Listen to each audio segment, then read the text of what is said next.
So something that's bothered me my entire career is that the largest supply companies give huge discounts to the large DSOs, while private dentists have to just pay more and more and more for things every single year. What's also bothered me is that there are some buying groups out there in dentistry that claim to save private dentists a bunch of money, but those buying groups are still utilizing the big companies that have been overcharging dentists the entire time. And those buying groups aren't necessarily giving dentists the low pricing that the DSOs still get. In comes a solution. A new sponsor of ours, I'm super excited to announce that the Private Dental Alliance is trying to solve this problem. Finally, someone's doing it, where private dentists only join their alliance and they get super low pricing on equipment, supplies, and lab fees, competing with the DSOs, putting them on a level playing field with the DSOs. If you want to understand how much money you would save, text the word savings to 48659. Savings to 48659. Do that right now, and you will be able to see very quickly a price comparison of what you're currently spending with whoever you're spending it with to what life would look like if you were in the alliance. Be a private dentist that takes advantage of this. Save a ton of money. Don't keep going month after month, losing money because you just haven't gone through the process of joining the alliance. That's Private Dental Alliance. Super excited. Finally, we can save some real money as private dentists.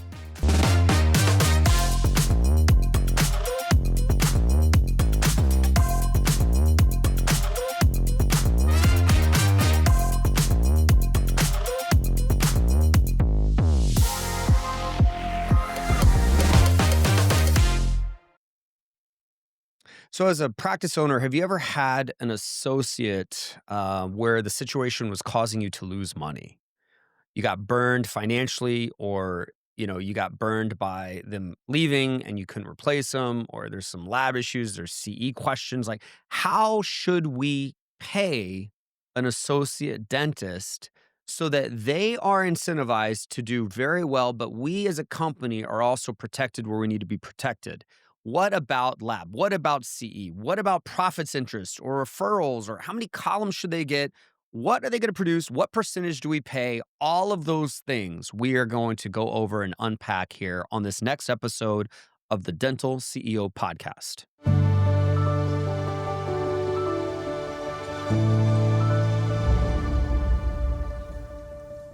Well, there's a lot we got to unpack here.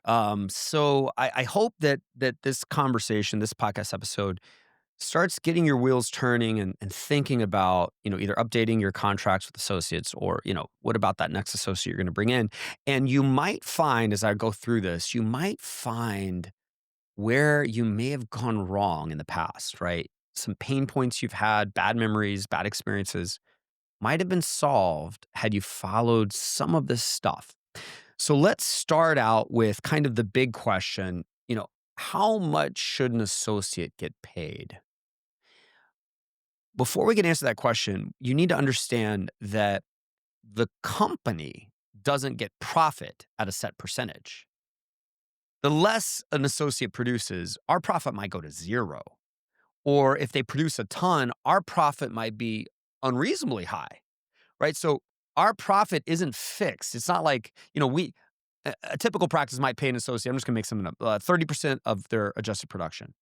Well, your profit isn't always a fixed percentage. And so therefore, maybe we shouldn't make their pay a fixed percentage.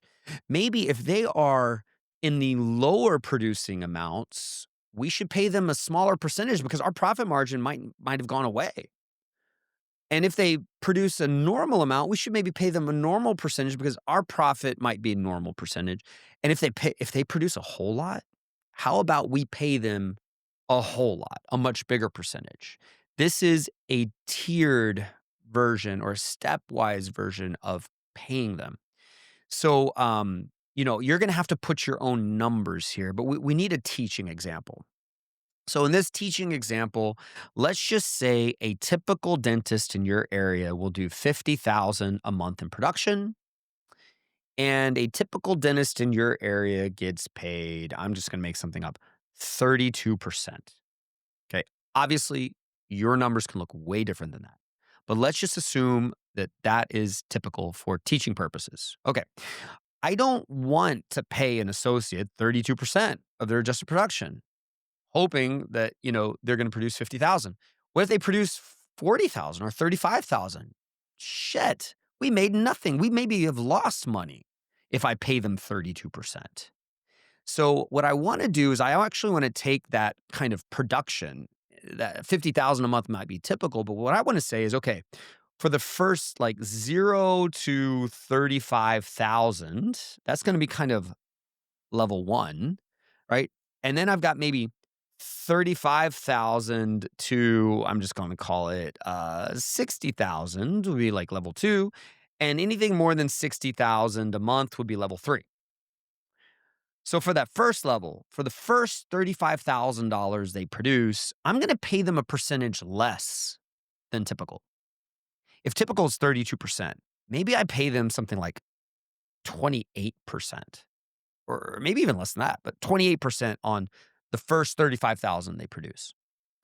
Now, level 2, for all the dollars after that, so from 35,000 up to 60,000 production, I'm going to pay them something higher than typical because I paid them lower than typical before for the first dollars. Now for the second dollars, I'm going to pay them higher. So maybe I pay them 34% of level 2. And my God, if they're a high producer, then all the dollars after 60,000, I might pay them a really high percentage. I'm just going to make it up, maybe 40%. Okay.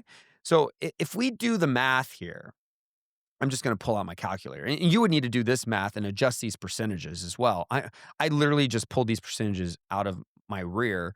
So who knows if these actual percentages are going to make sense, but I'm going to do the math. Let's say I've got a dentist producing 70,000 in a month. Typical is 50,000, right? This guy is doing 70,000.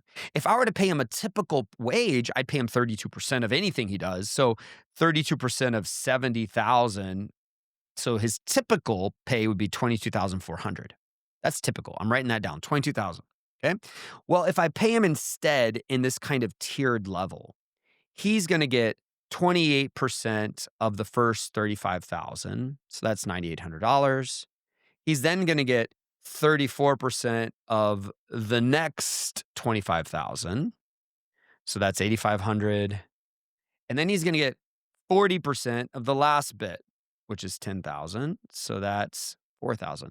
So if I add this up, I've got 4,000 plus 8,500 from tier 2 plus 9,800 from tier 1. I end up with $22,300.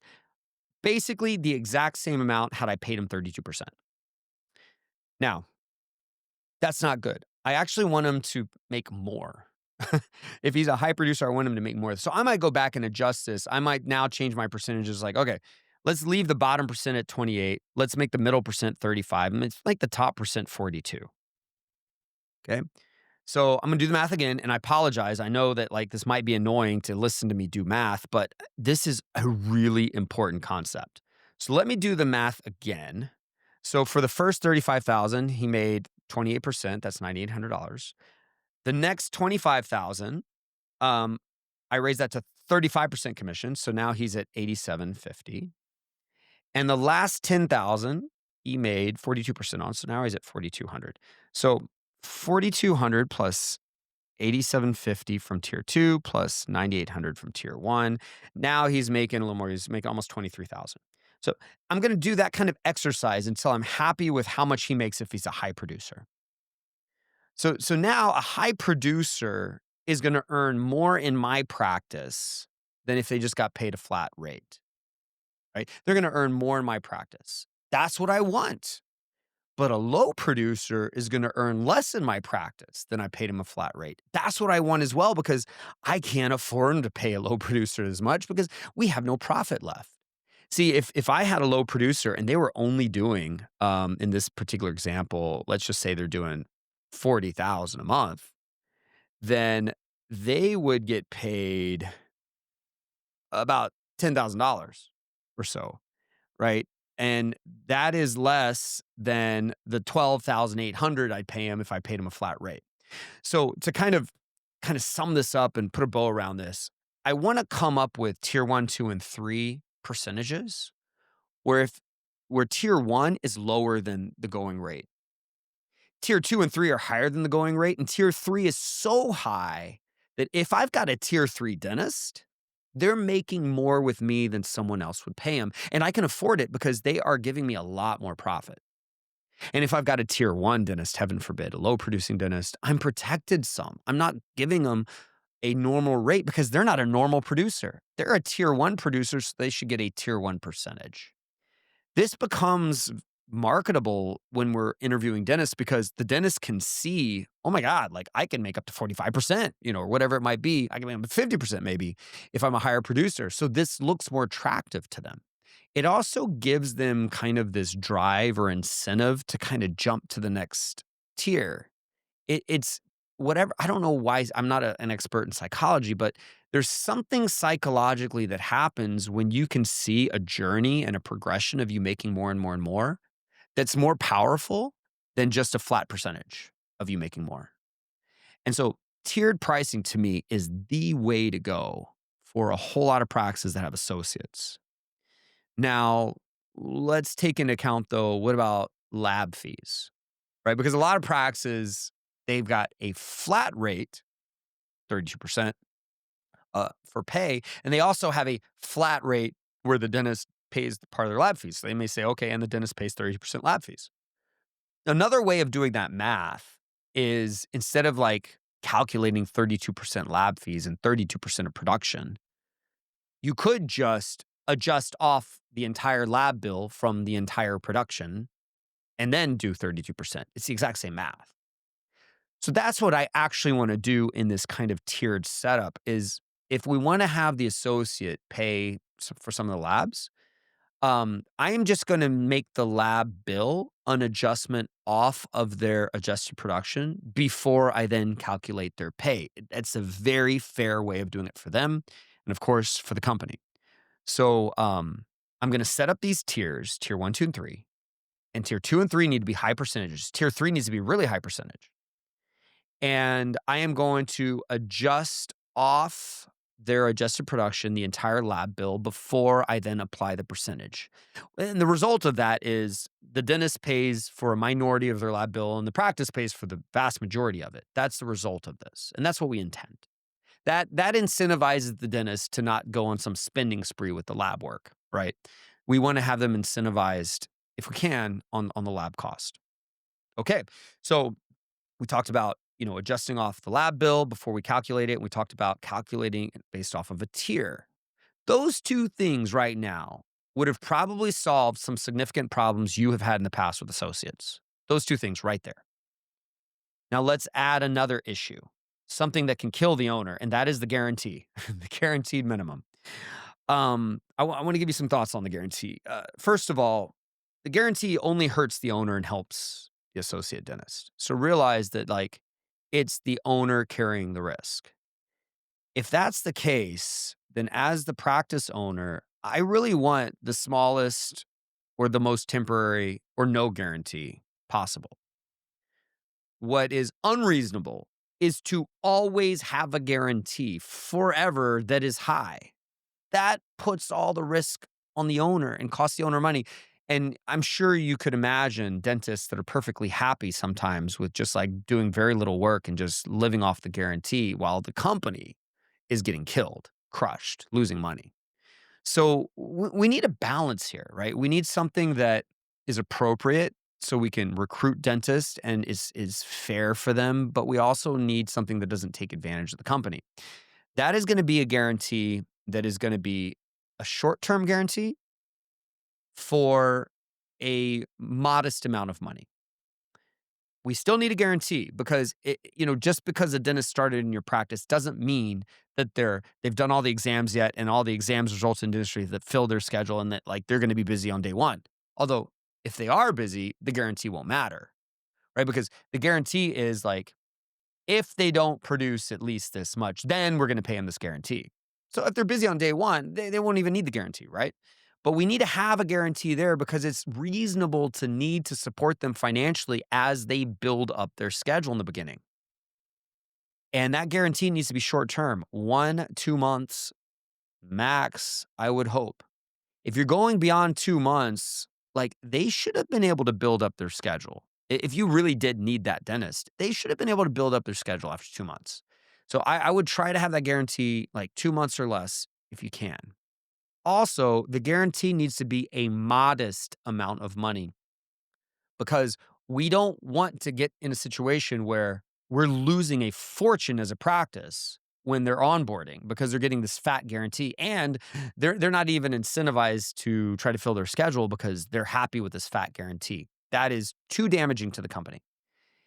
It can't be a tiny guarantee either, but it needs to be something that's modest, right? Now, let me add another thing with this guarantee. We need to calculate the guarantee over the entire pay period, not per day. So it's not like they got paid a guarantee on Monday and then they had a monster Tuesday. And so they got a big fat commission. But then Wednesday, they got a guarantee. No, no, no, no, no, no, no. That puts all the risk on the practice again. What we want to do is we want to say, look, we might give you this daily guarantee, but we calculate it over the pay period. So you had 10 working days in the pay period. If I'm just going to make something up, if your guarantee was whatever, $800 a day, I'm literally making it up, and you work 10 days, okay, then $8,000 is your guaranteed amount for that pay period. Um, we're going to now look at your production for that entire pay period and do the tiered formula. And if the production's higher than that for the entire pay period, you're going to get paid the production. If it's lower, you're going to get paid the guarantee. Uh, I don't mean for you to use 800. That's a pretty big number. But what I mean to say is you are going to do the calculation over all the days in the pay period to determine, did they make the commission with the guarantee? You are not going to calculate it on every single day and pay either a commission or a guarantee for that one day. All right, so that's guarantee. Now, let's add some more stuff in here. What about notice? You see, the associate is in this wonderful, powerful position of saying, if I don't like this job, I'm going to go find another job and I don't have to tell my current employer. And I'm going to wait and line it up so that when I'm ready, I can just quit one and start the other and I wasn't damaged. What a wonderful position for the associate to be in, right? That's possible. The problem is it can kill the company financially because we got patients that need care. They need care. Like we've got an ethical and a financial obligation to do that care. So we need to have a notice given by the associate. That notice needs to be at least 45 days. It's so hard to find another dentist to pick up the care that needs to be continued. I'd say at least a month and a half of notice from the associate. And I know plenty of DSOs, for example, that require 90 days notice, 3 months. But notice isn't enough because you have to also put a penalty on it in case the associate doesn't respect the agreement, respect the contract. You need to put a penalty. So let's say we say the associate needs to give 45 days notice if they're going to quit. And for every day less than that they give us, if they left after 30 days instead of 45, they didn't give us the 45 days, they're going to owe us back money per day. That's the key thing in there. We have to have some sort of price to pay if you don't follow the agreement. A price that's not just like suing you or something. It's got to be a monetary price so that we're all in alignment. We're all going to do the right thing. We're all going to stick to what we agreed to. So we need a notice clause in there. Now, again, it needs to be reasonable, right? So this isn't a podcast about like, let's do bad things for the associate and good things for the owner. No, no, no. I'm trying to say we need to be reasonable. But too many associate situations really damage the owner. And people aren't talking about it. Everyone likes to go online and talk about how the owner damaged the associate, right? That's bad too. But this is a podcast episode about all those owners that have been hurt. How can we structure an ethical agreement that's balanced and appropriate that will protect the owner like we should? All right. So we got to have a notice clause. Now, another thing that can screw an owner is, you go and pay for all this training, this continuing education stuff. Like the associate says, hey, can you pay for me to go learn how to place implants? Right. And so you spend all his money, 10 grand or whatever you spend. And then like the associate puts in notice the month later. right? That is very damaging to the owner. So we need some sort of continuing education clause in the agreement. And what I would recommend is that the associate owes you back the CE money on a prorated basis if they leave within a year. So in other words, if you spent 12 grand on CE and the associate didn't stay a year after that, they left after 2 months, then they're going to owe you back 10 months worth, prorated amount. Or in other words, 10 of the 12 grand they'd owe you back. And you could try with your HR company and your attorney to see if that's something that you could claw back out of if you could have an agreement that says you're allowed to claw that back out of their paychecks. But you want to have it to where they at least owe that to you to compensate you, to reimburse you fairly for the money you invested and they decided to not stay. All right. So you need some sort of CE commitment in that contract. Now, let's keep going. Let's keep going. The next thing I want you to think about is kind of the associate needs to agree to use the supplies you buy and to use the labs that you've got relationships with that you want for your company. You own the practice. You want your practice using certain labs and certain supplies, and the associate needs to do that. They need to agree to it. But see, we need it in the contract. We need a supply and lab agreement that the associate is agreeing to use those supplies and that lab work that you have designated for your practice as being what you want to use. The reason why you need this in writing is because in many, many states, there's kind of this gray area of control between the control of clinical care and the licensee. Can an associate demand to use a specific lab or specific supply in the name of patient care that goes completely against what the company owner, dentist, thinks is reasonable and appropriate? And in some states, like that's an area of contention. So what we want to do is before we hire the associate, we want them to go ahead and review our supplies and the labs we use. And if they want to work here, they need to be someone that is going to agree that that's okay. It's okay to use these supplies and this lab work. And of course, as an organization, you have to have a way for them to request changes to that. But you don't want to get in a situation where suddenly the associate is telling you that you've got to spend $450 a unit for an all porcelain crown on number 31 in the name of patient care, right? You don't want a bad actor to take advantage of this legal issue. So you want to have in your contract that the associate agrees that we are going to use, and that associate is going to use the lab and the supply that you designate. Okay, next thing. The associate needs to also agree in writing about referrals. Because in many private practice situations, the business model is relying on the associate referring dentistry to in-house or out-of-house specialists, or of course the owner, general dentists that do that work. A great example is, you know, an owner owns a practice and has this vision that someday they will do all the implants and all the ortho in their practice. And they decide, I'm going to add associates over the years. So, and I'm going to give all those associates all my general dentistry, but in return, I expect them to refer me the ortho and the implants. And I don't want them doing the ortho because they may leave. I want to take care of the patient. And I don't want them doing the implants because financially, that's why I'm doing this. I want to do the implants. I own the company. That's why I have associates, right? That's a very reasonable business model. Well, we got to make sure that in the agreement, it says that mandatorily every patient is examined for the need of ortho and implants. And if it's determined they would be a candidate, that a mandatory consultation is scheduled with the dentist of choice by the practice, which would be the owner in this example.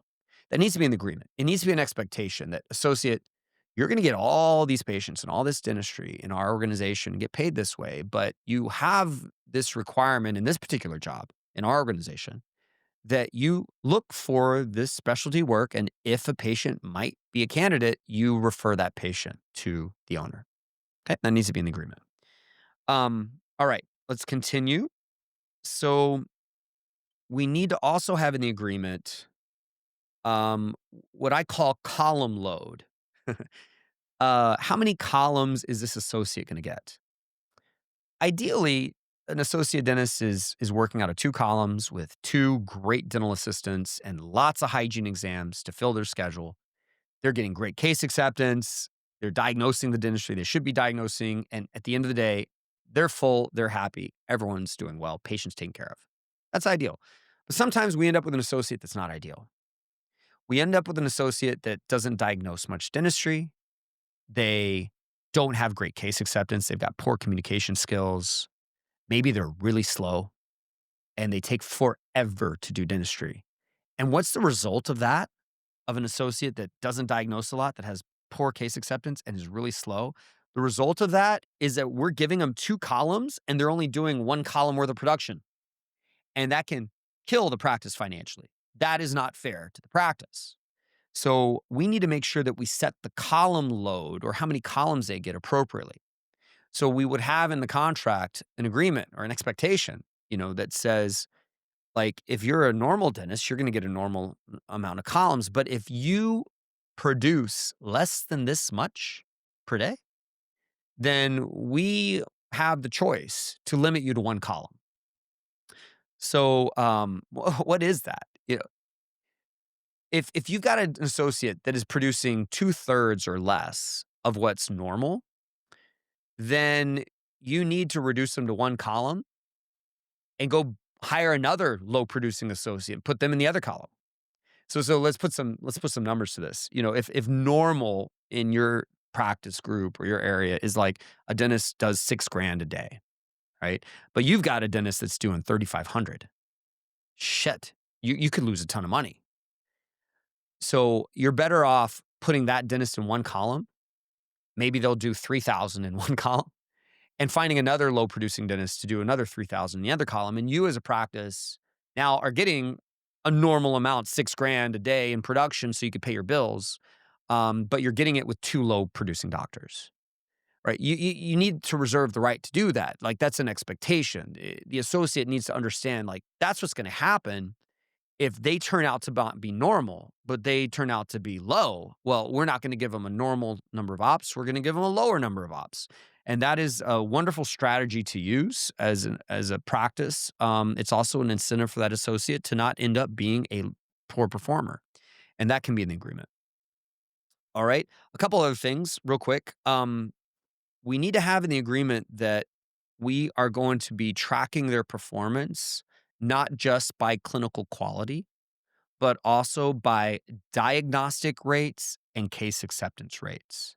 That their performance is going to be reviewed from clinical quality. You could also put in there, of course, customer service, but got to add in there diagnostic rates and case acceptance rates. What I mean by diagnostic rate is what percent of their exams results in a diagnosis.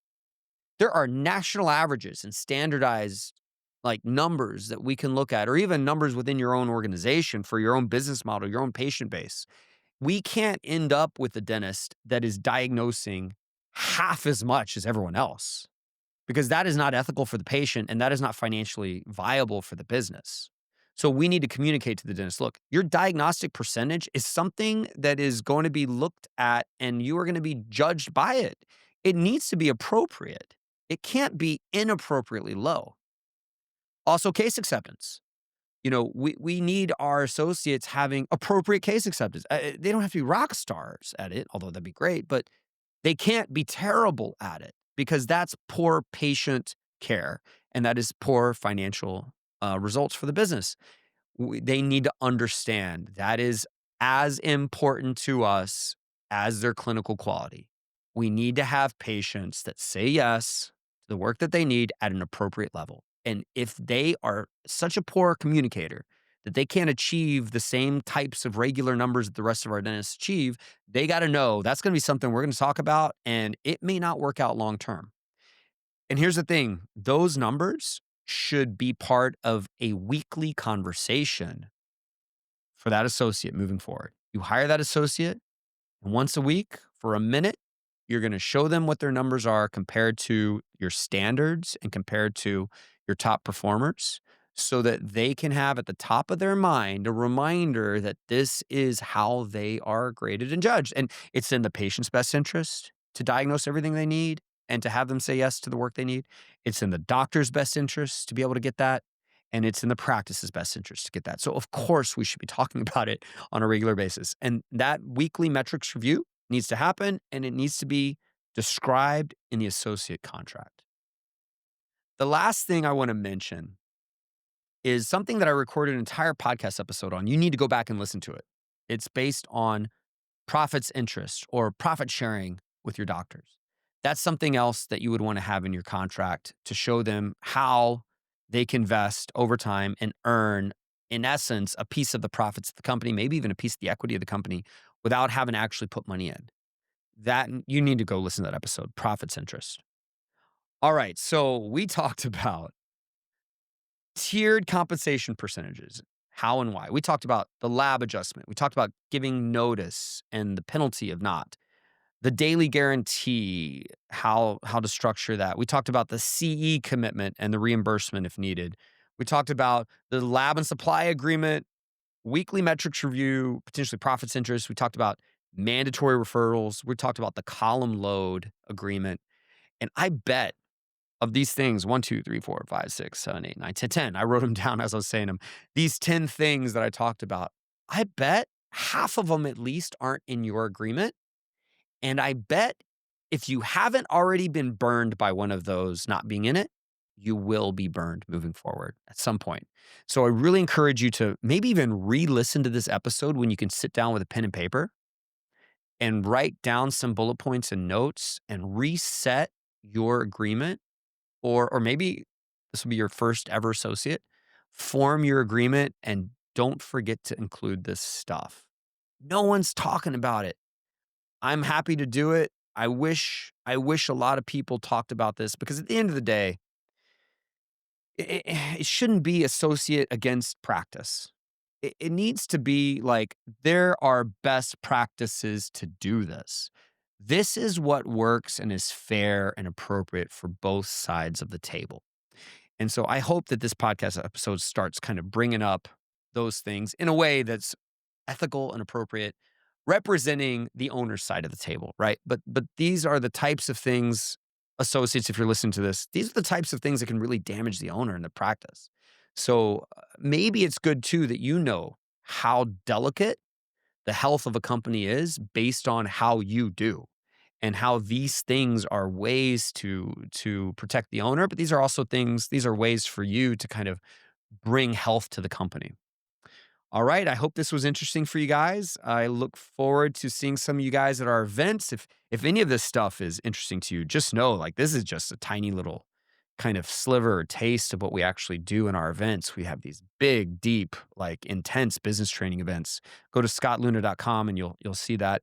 Otherwise, I'd love for you to subscribe to this podcast, listen to it every week, make it part of your habit. Surely you're going to get some value in some of these things. I'm doing my best to bring you value, and I hope this did that today in our episode of the Dental CEO Podcast. Thank you.